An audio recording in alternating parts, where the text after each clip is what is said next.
to the sky. Never let adventures pass you by. Be free and follow your crazy dreams. We're living our vision in the RV. Come ride with us and you'll be free.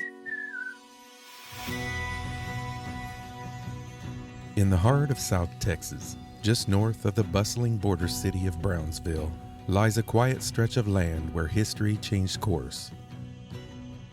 Palo Alto Battlefield.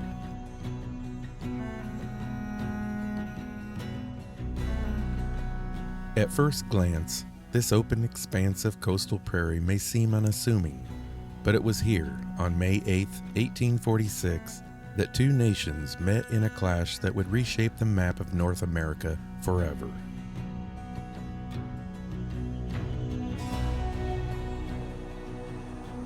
On a Roadrunner. Beep beep.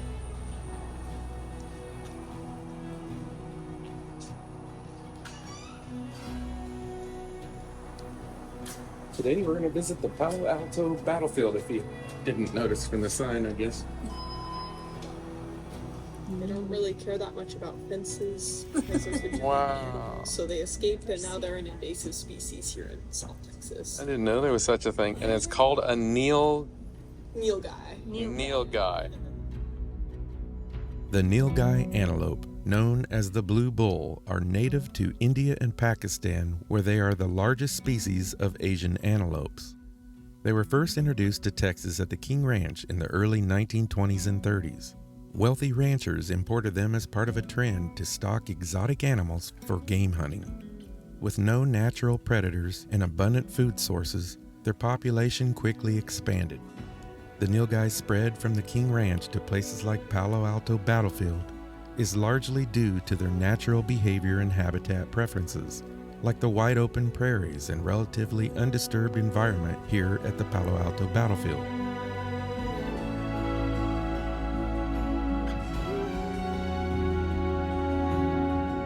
This is the disputed area in 1845, but look how it goes in those other states, more than what Texas is right now. This is how the U.S. campaigns plunged deep into Mexico.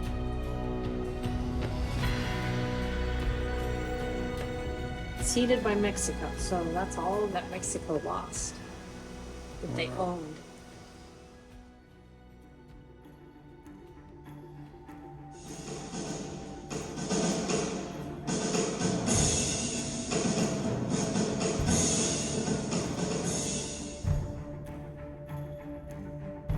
The roles of James K. Polk, the 11th President of the United States, and Mariano Paredes, the President of Mexico during the early stages of the U.S. Mexican War, were pivotal in shaping the events that led to the Battle of Palo Alto. Their decisions and ideologies set the stage for the conflict that unfolded on this historic ground.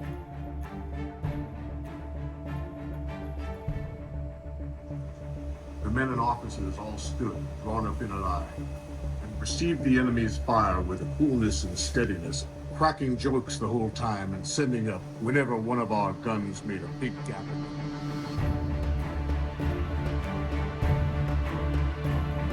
James Polk was a staunch believer in manifest destiny, the idea that the United States was destined to expand across the continent. His administration prioritized acquiring California, New Mexico, and solidifying Texas as part of the Union. But this expansion came with conflict. In 1845, the U.S. annexed Texas, a move that immediately heightened tensions with Mexico, which still considered Texas its territory. Polk claimed that the Rio Grande River marked Texas' southern border, while Mexico argued it was the Nueces River further north. This disputed area became a ticking time bomb.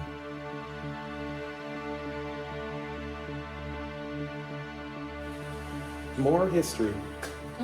We love history. Yeah, it's very interesting, but it's sad to see people lose lives just over land or anything for that matter. But did you see the sign there? Stay on the path. Snakes. Ding, ding, ding. Love the dramatic music. Since we've been traveling full time, I've learned more about our country's history than I did in school. Oh, yeah. Yo, you too? Well, I mean, I loved history, but yeah, I feel like I learned way more actually going to sites like this. That's relieving to hear. I thought I just wasn't paying attention. Well, you probably weren't. No, I wasn't, actually. I was that kid. And he still is. Huh? All right, so now we're going to go down to an overlook and a trail. Now, the trail system here is 1.8 miles round trip, but you can drive down to this overlook area and park, correct? Correct, but then you still have to walk to the overlook, and I think she said it was maybe about a quarter of a mile. That, and also the Mexican Line Trail. If we wanted to do that. Yeah. Because one you go one way and one you go the other way. That makes sense. It's kind of a double-edged sword, no pun intended. When you're talking about any war, the good and the bad, you got, it's part of our history. It is. And it is just, it's nice to understand it more and learn about it, but it's sad. I mean, we hope that, we take we hope that we learn from certain things. Okay, strike it. Can I leave that in? No.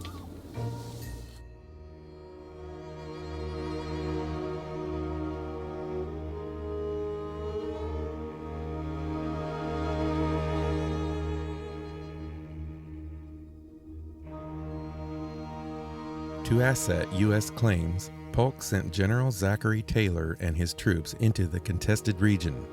Meanwhile, across the border, Mariano Paredes had risen to power in Mexico through a military coup. Paredes was unwilling to entertain any compromises with the U.S. on territorial disputes. When Polk sent an envoy to negotiate for Mexican territories, Paredes refused the meeting, viewing it as a threat to Mexican sovereignty. The nice thing about this trail is that it's nice and paved. Yeah. We like those. We like those. Actually, I kind of like the hiking and the natural. I do too. I just kidding. The few times that we do get to do it. True. All right, so this up here is supposed to be the overlook. Tensions escalated quickly. Mexican troops crossed the Rio Grande and clashed with U.S. forces, leading Polk to declare that American blood has been shed on American soil. This rallying cry persuaded Congress to declare war. Under Paredes' orders, Mexican forces, led by General Mariano Arista, engaged U.S. troops at Palo Alto on May 8, 1846.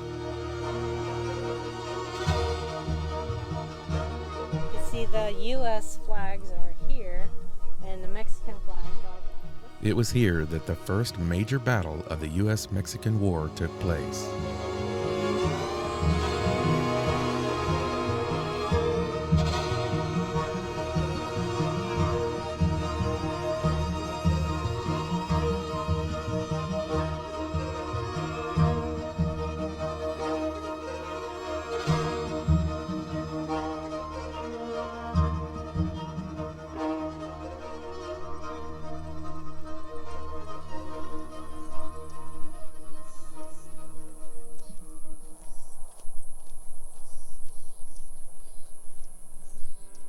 The Wall of Flames is a dramatic and unforgettable moment at the Palo Alto battlefield. As the U.S. artillery roared across the dry prairie grass, sparks ignited a sweeping fire, creating a literal wall of flames that tore through the battlefield. The thick smoke and blazing heat threw the Mexican troops into chaos, obscuring their vision and forcing them to reposition amidst the confusion. This unintentional inferno became a pivotal factor in the fight. The terrain of Palo Alto played a decisive role in the battle. Its flat, open plains allowed General Taylor to employ the U.S. Army's artillery with devastating precision, an advantage that overwhelmed the Mexican forces. By day's end, the Mexican army was forced to retreat south, setting a chain of events into motion that would ultimately expand the borders of the United States. Snake. Oh, never mind. It wasn't a snake. As you walk these trails, you're stepping into the past, into a moment when this serene landscape was transformed into a scene of chaos and courage.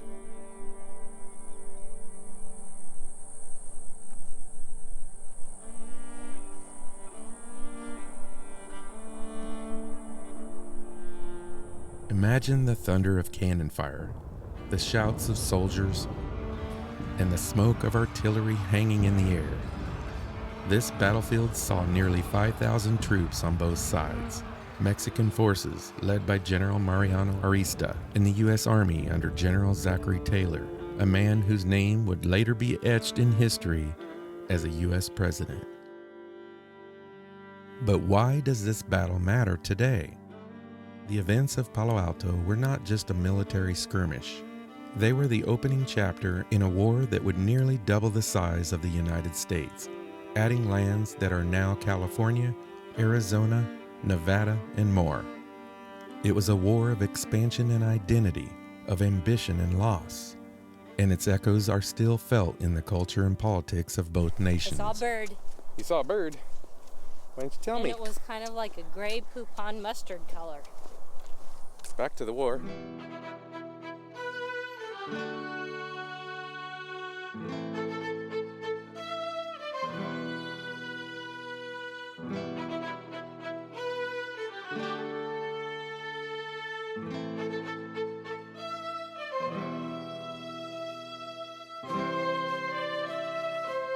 Mexico's defeat in the Mexican-American War, formalized by the Treaty of Guadalupe Hidalgo in 1848, resulted in the loss of nearly half its territory to the United States. However, the $15 million in compensation provided critical support, helping to stabilize Mexico's economy and rebuild infrastructure after the war's devastation. Beyond the financial relief, the conflict ignited a renewed sense of national identity and resilience, prompting reforms and reinforcing Mexico's dedication to sovereignty. Despite the significant territorial losses and the sacrifices made, these factors played a pivotal role in shaping Mexico's recovery and future growth.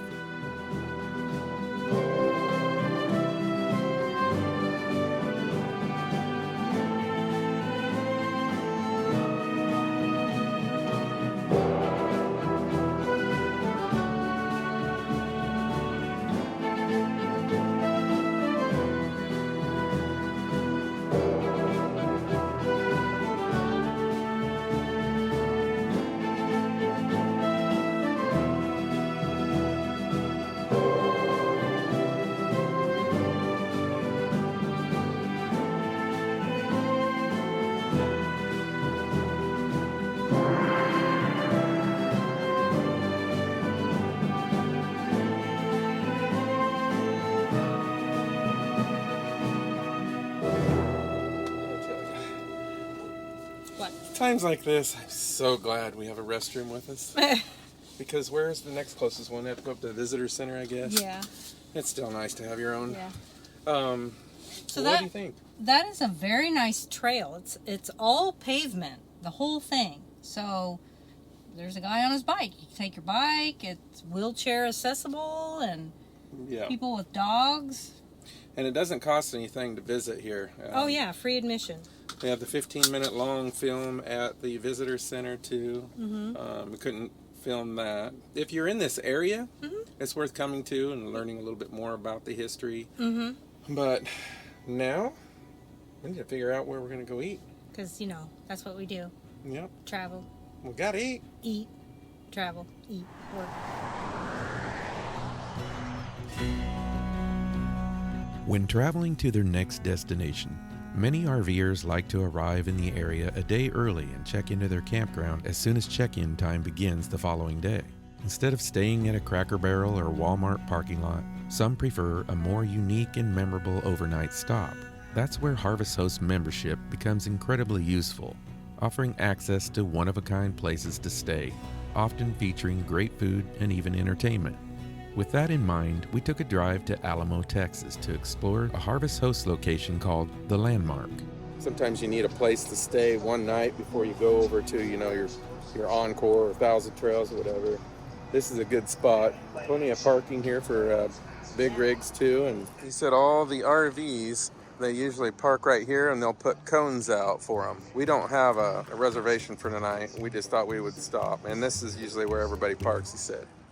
This spot is a food truck park environment with a relaxed and inviting atmosphere, making it a unique stopover option for RVers. Since we visited earlier in the day, it was quiet, but the landmark is known to come alive in the evenings, especially when live music is on the schedule. In fact, they're hosting a one-man band tonight, although we won't be staying to catch the performance. They don't have any like cauliflower crust or gluten-free crust pizzas in there, but it does look like a wood oven Yeah.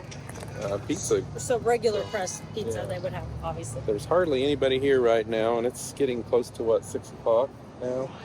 Yes. Yeah. But the band, the one-man band, doesn't start till 7:30, so it might pick up then. But keep this in mind if you need a place to stay.